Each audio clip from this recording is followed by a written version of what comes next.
My family tried to steal my inheritance. You won't believe how I exposed their dark secrets. My name is Leah, and I'm 33 years old. I work as a civil servant at a national administrative agency. Life has been busy with a hectic schedule, but I'm doing the work I've always dreamed of since my school days, so I feel fulfilled. On the personal front, I've been living with my partner Hui for 5 years. We're not married yet, but just a common-law couple. Hui's parents often ask, "It's fine now, but have you thought about getting married for the future?" But we haven't taken that step yet. You see, my family is deeply entrenched in male chauvinism. They prioritize my eldest brother above all. Despite being the first child from my parents and the first grandchild on my father's side, I was always made to feel insignificant just because I was their eldest daughter. No one ever showed interest in me. I'd ask my parents countless times, "Can you come to my school talent show tomorrow?" But they'd laugh it off and say, "If we had time, we'd rather sleep." They'd call me stupid for not understanding that, mocking me without a second thought. I remember feeling heartbroken when I saw my friends' parents taking photos and videos at school events. Then, just before I entered elementary school, my brother Jack was born. The joy from my parents, grandparents, and extended family was overwhelming. Even my workaholic dad would rush home if Mom texted, "Jack seems a bit feverish, maybe he caught a cold." They'd stay up all night caring for him.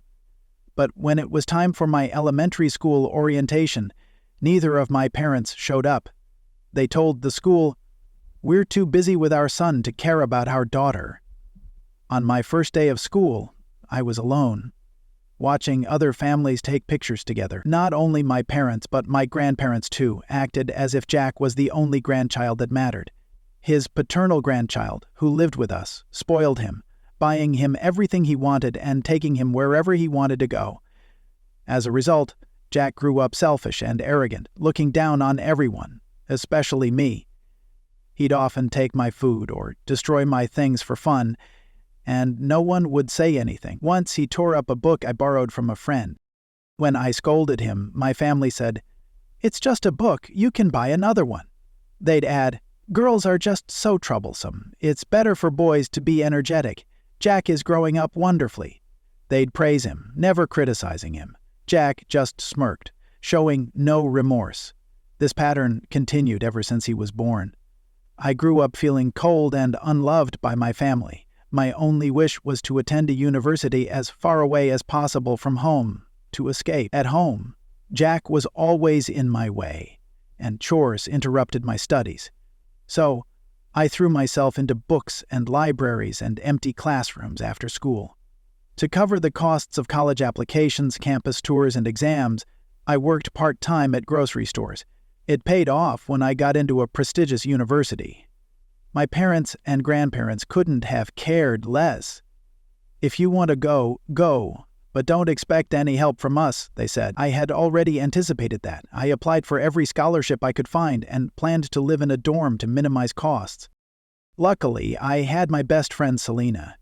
We'd been friends since elementary school, and she and her parents knew about my family situation. Selena's dad worked at the same company as mine, though in a different department. My dad's chauvinistic behavior was often discussed at work. My mom and Selena's mom went to the same school, and Selena's mom told me my mom had a similarly domineering personality. At first, Selena's parents were wary about me being friends with their daughter. Friends with the daughter of that couple? They'd worry. But they warmed up to me as they saw how much of Avalad our friendship and how I supported her when other girls isolated her. "If it weren't for you, Leah, my school life would have been miserable. Thank you," Avav would say. The truth is, I don't know what I would have done without her and her family. Selena's mother joined them. They were the ones who kept me going. I survived thanks to Selena, who laughed and said, "Leah, just be yourself," and Selena's parents, who were always there to lend a helping hand. Without them, I might have lost my way or given up on everything. As for college, Ava had already decided to attend a local university. "I've got nothing to do until graduation, so let me help you, Leah," she said. She helped me with everything, booking hotels, flights, and all the details for placement exams. When I left for college, my family didn't even bother to see me off, but Avian and her parents came to the airport. As we said goodbye, she handed me an envelope. "This is a farewell gift from all of us. You'll need things for dorm life, right?" Inside was $2,000. I tried to refuse, but she insisted. "Take it. We'll always be friends. But I won't be able to help you like before," she said, her eyes full of tears. I never spent that money during my college years. Keeping that envelope reminded me of Ava and her family, and it gave me the strength to keep moving forward. After I graduated, I went on to graduate school, which was my dream. I passed the civil service exam and started my professional career. Avant I kept in touch through texts, and she even visited me during her family vacations. After graduating, Avant worked as an administrative staff member at a local hospital. 8 years later, I returned to my hometown for the first time in 12 years. I was invited to Selena's wedding, where she was marrying a doctor from the same hospital. During those 12 years, my maternal grandparents passed away, but my paternal grandparents, who lived with us, were still healthy. Jack had enrolled in a prestigious middle school, considered the toughest in our area. The year I started college, my parents proudly said, "Jack is just like me, so talented. We're so excited for his future." They might even send him abroad for studies. But Jack, who had been seen as a child prodigy in elementary school, was shocked to find himself among equally talented students in his new school. When he scored average on his first exam, he was devastated. "This can't be me. Anything better than this."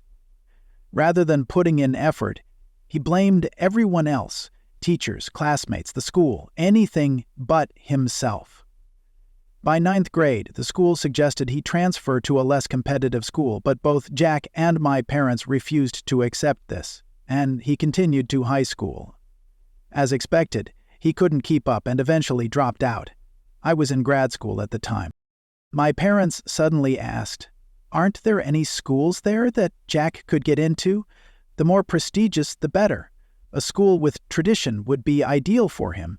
Don't you know any influential professors?" I told them it was unrealistic. They accused me of being cold and heartless, but I stood firm. What was impossible was impossible. Eventually, we lost touch. According to Selena, who stayed in our hometown, my parents enrolled Jack in an online high school. They made excuses, claiming that Jack was too exceptional for regular schooling, and that he would just face jealousy and make life difficult for himself.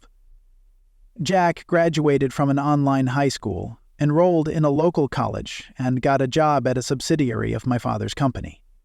Through my grandfather's influence, I ended up running into Jack again at Selena's wedding. I had returned to my hometown 2 days before the wedding at her request. "I need to talk to you about something," she had said. I wasn't keen on visiting my parents, so I stayed at the hotel where the wedding was to take place. I spent the day relaxing with Selena, going to the spa and chatting. Later, we were invited to dinner by Selena's parents, and it was there at the hotel restaurant that I saw Jack and my parents. At first, they didn't recognize me. I guess that was understandable. When I lived at home, I was much thinner, and I never had the chance to care much about my appearance like other girls did. It wasn't until my parents greeted Selena's parents that they realized I was their daughter. "Leia, is that you? You're back? Wow, you've changed. Are you free later? Maybe we could—" They greeted me, suddenly overly friendly, but I wasn't in the mood for their antics. "I'm leaving right after Selena's reception, so I don't have time," I said, and quickly walked away. I made brief eye contact with Jack, but honestly, I wouldn't have recognized him if I hadn't known who he was. He looked so different, his youthful appearance replaced by a face full of sharpness and arrogance. After the wedding, I returned to my condo. Soon after, my parents and Jack, who had gotten my contact information from Selena's parents, started messaging me. According to a message from Selena's father, who apologized for giving them my number, it seemed they wanted me to attend Jack's wedding. "Jack is getting married?" "To a younger woman, I hear. She's only 21 and quite beautiful." "But what does that have to do with me coming?" I replied. According to Selena's father, Jack had gotten his job through my grandfather's connections, but his inflated sense of self-worth far exceeded his actual abilities. He had developed a bad habit of belittling others, often saying things like, "Don't listen to people who stayed in this backward town."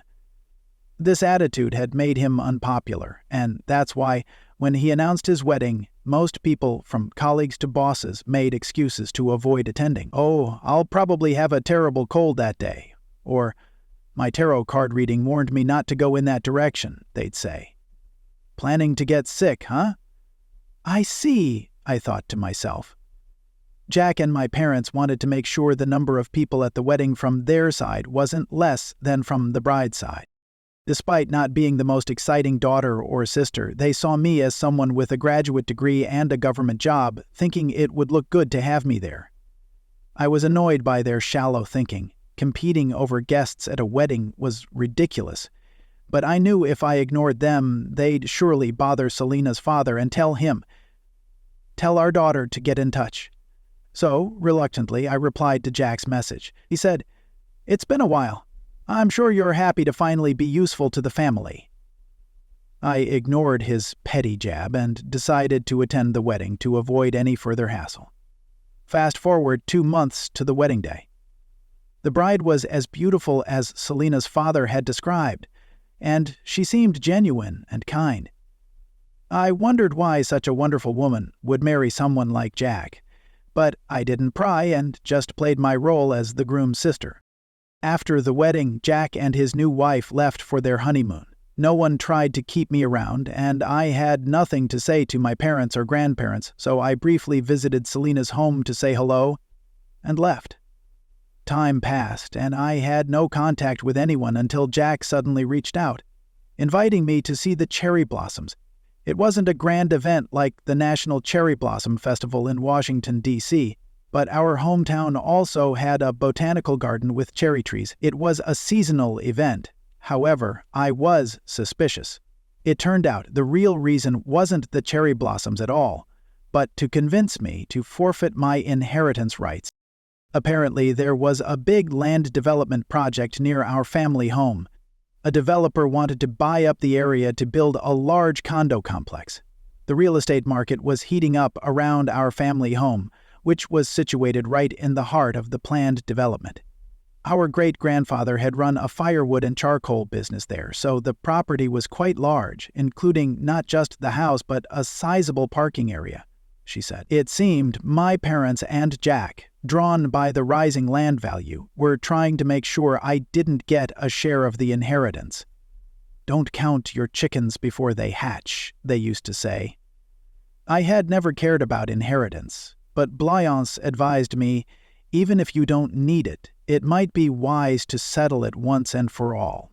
So I decided to go back home. I'd booked the same hotel I had stayed in before and planned to meet my family at the botanical garden. When I arrived, I found my sister-in-law, whom I had only met briefly at the wedding, sitting alone on a bench. I was 3 hours early, but she had arrived even before me. She seemed prepared, though her face was pale, and dark circles under her eyes gave her a frail look. "Do you remember me? I'm Leah, Jack's sister. We met at the wedding." Hearing this, she stood up in surprise, but nearly stumbled. I quickly caught her. She was surprisingly light and fragile, like looking at myself from high school. "I'm sorry. Thank you," she said. Her name was Carolyn, I remembered. "Carolyn, right. If you're not feeling well, don't push yourself. Let's sit down." We sat back down on the bench, which was cold, probably from the rain earlier. Upon closer inspection, Madison's apron and hair were damp, as if she'd been caught in the rain. "What time did you get here?" "We were supposed to meet at noon, right?" I asked. "Yes, but I was told to arrive early to secure the best spot for the cherry blossoms. So I've been sitting here all night," she replied. "You didn't need to go to such lengths, but if I don't do what Jack says, not just him, but Ethan and Oliva will scold me. That's just how it is," she explained. "Ethan and Oliva were my parents. Hearing her words filled me with a rage that made my whole body tremble. Immediately took off my coat and put it around her, then messaged Selena. That afternoon, while Ava and I were taking a break, she received an internal call. "It's probably from Leah's family. How should I respond?" Ava asked. I wrote down what I wanted her to tell my parents and Jack and handed it to her. Sure enough, within an hour, Jack and my parents arrived. "What do you mean there's no reason to see you anymore?" they yelled. "We searched all over the garden because you broke the appointment and didn't contact us. And finally, someone told us you were with Avasand and said you were with my wife too," they continued, raising their voices. Ava told them sternly to keep their voices down since we were in a hospital. But their silence didn't last long. A moment later, they turned to Avasand and snapped, "Who are you? Don't butt in. If you're not family, leave." Selena, who handles various patients and their families daily as a senior administrator at the hospital, remained unruffled. "I'm not a stranger here. I was the one who helped bring your wife from the botanical garden to this hospital," she said calmly. "Right now, Madisona's receiving treatment and resting in her room, so you can't see her." Jack and my parents only grew angrier. "Why do we need permission to see my own wife? What's going on?" they demanded, their voices rising. Annoyed, I turned to my parents first. "Will you be quiet? Didn't you just hear to keep it down? Do you have trouble remembering that?" Then I looked at Jack, whose face was red with anger. "You dare call yourself a husband while treating your wife like that? How ironic," I remarked. At that moment, Blake arrived, flanked by 2 police officers. "Here we are. This is the husband and relatives of the woman I mentioned earlier," he said, pointing to the 3 of them. Their once flushed faces turned pale as they tensed up. "What's going on? Why are the police here?" "A victim. You mean Carolyn?" "This is an exaggeration. She was just a little sick," Jack stammered, trying to defend himself. Blake handed them his business card. "Oh, I should have mentioned, I'm Leah's partner and her lawyer. I'll be representing Madison from now on. Pleasure to meet you," he said smoothly. "Representing my wife? What does that even mean? Making her sit outside overnight in freezing temperatures just to reserve a cherry blossom viewing spot is hardly normal," Wagner continued. "But is it really necessary for a lawyer to be involved?" Jack tried to argue, his voice faltering. "When a client asks for representation, it's the lawyer's job to provide it. And let's not forget, you canceled Madison's phone contract over a year ago and barely gave her any money. What if something happened while she was out there?" "But nothing happened, so what's the point of making a big deal out of it?" Jack snapped. "Imagine what could have happened if she went without food or water for half a day." "You're not children anymore," Blake responded. "But even worse, you sent her out there without giving her time to dress properly, locking her out immediately. How is that not malicious behavior?" he added, as the 2 police officers nodded solemnly in agreement. I added, "When I met her, she was shaking and pale. That's why we brought her straight to this hospital in Selena's car. Actually, I arrived at the botanical garden 3 hours before meeting Jack and my parents because I was supposed to meet Selena. I texted her that I was meeting them, under the pretense of cherry blossom viewing. She suggested I take a walk in the garden to calm my nerves, so I agreed. It was then I found Madison poor condition.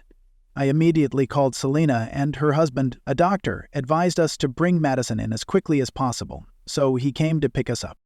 Thanks to that, Madison received prompt treatment and her condition improved quickly.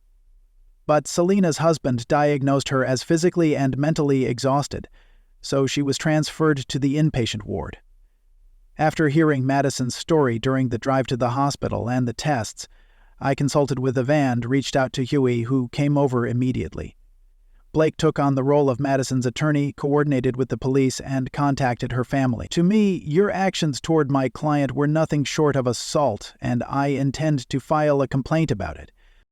Jack's face drained of color. "Assault? That's pushing it. I didn't physically harm her."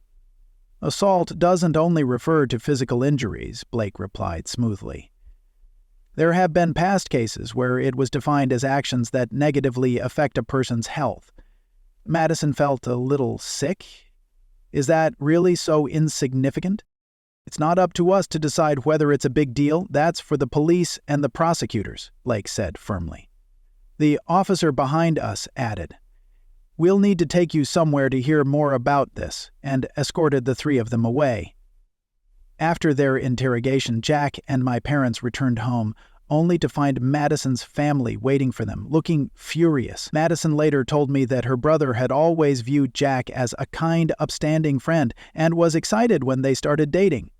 But after Jack and Madison married, Jack told him that Madison had said, "I've always hated my family. Now that I'm married, I've cut all ties. I told them not to contact me again."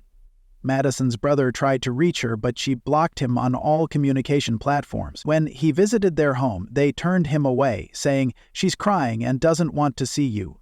Please leave."